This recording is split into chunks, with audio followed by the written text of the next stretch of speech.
Dans ce tutoriel, maintenant, nous allons en apprendre plus sur les brosses personnalisées animées, puisque jusqu'à présent, nous avions utilisé des brosses qui contenaient une image unique. Donc dans TiViPaint, on peut réaliser des brosses animées, des brosses personnalisées animées. Donc pour ce faire, je vais d'abord réaliser une petite animation vraiment très simple, composée de quelques images. J'utilise la table lumineuse pour voir où j'en suis. Donc vous voyez, au fur et à mesure, je fais grandir ce point, je le rends un petit peu diffus avec des petits points, des petits traits.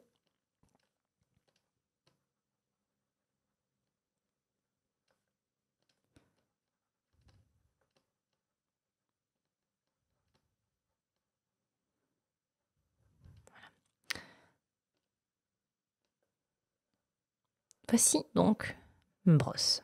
Enfin, voici l'animation future de ma brosse future. Je vais maintenant sélectionner les images. Comme ceci.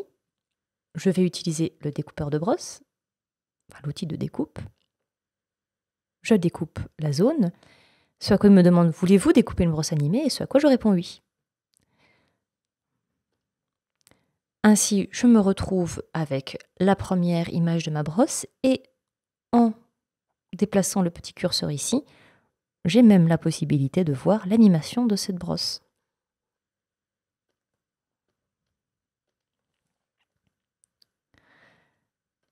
En dessinant avec, on voit que l'animation est jouée en boucle, ce qui est assez rigolo, mais pour l'instant pas très intéressant. Nous allons changer quelques paramètres. Alors, comme nous avons pu le voir dans un précédent tutoriel, on peut utiliser différents types de connexions avec les brosses. Que ce soit avec la plume, que ce soit avec la gouache, et effectivement, comme ça peut être le cas avec les brosses personnalisées. Donc je vais faire quelques changements, utiliser un peu de vibration, changer un peu l'opacité. Et notamment, je vais pouvoir mettre une connexion sur l'animation de cette brosse. Je clique pour ce faire sur ce menu. Alors, on a le choix déjà de comment l'animation va se déplacer. Alors, ça peut être par exemple en fonction de la pression que j'exerce. Ainsi, plus je vais dessiner lentement, hop là, plus je vais dessiner fort et plus ce sera le dernier dessin qui va apparaître. Je vais d'abord enlever la pression ici, ce sera plus visible. Voilà. Donc, en dessinant doucement, on voit que ce sont les premiers dessins qui apparaissent et plus je dessine fort et plus ce sont les derniers dessins qui viennent.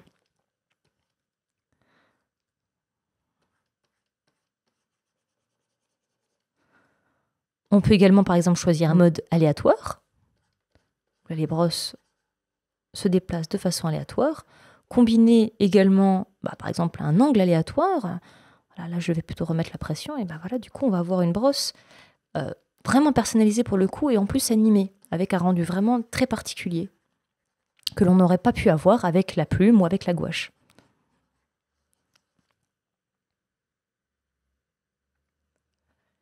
Il est également possible de déplacer la saisie, c'est-à-dire là où vous allez déplacer la brosse. C'est-à-dire là actuellement, on voit que je suis plus ou moins au centre, mais je peux modifier la poignée, ce qui fait que je vais déplacer la brosse. Je vais cliquer ici sur saisie. Et je vais utiliser, alors je peux choisir au gauche. Alors vous voyez maintenant, il y a un petit peu trop d'aléatoire, je vais enlever pour que ce soit un petit peu plus parlant. Voilà. Et hop, on annule. Voilà, là on voit qu'en haut à gauche, du coup j'ai un décalage entre la brosse et là où en fait je suis en train de dessiner, entre mon curseur.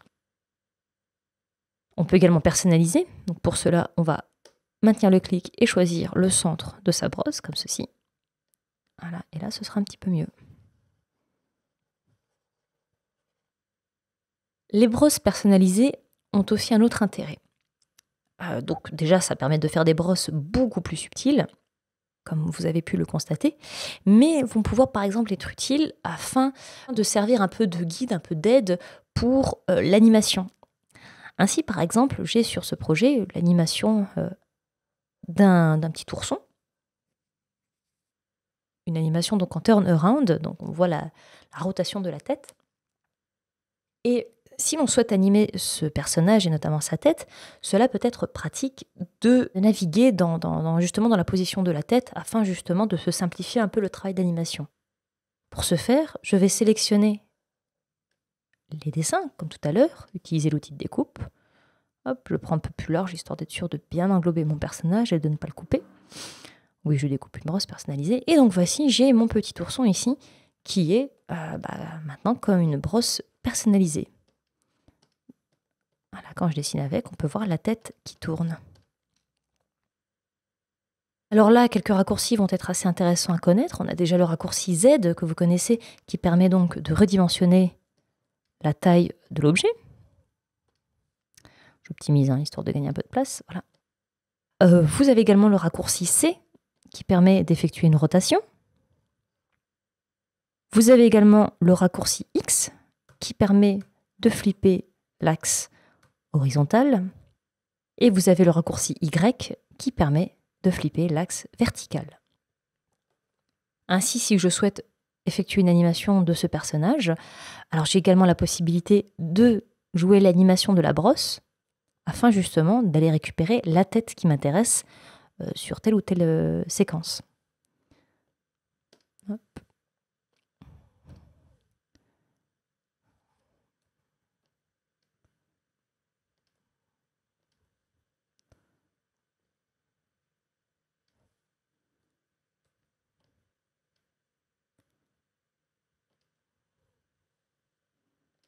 Vous avez d'ailleurs la possibilité d'attribuer des raccourcis pour naviguer d'une image à l'autre dans la brosse animée.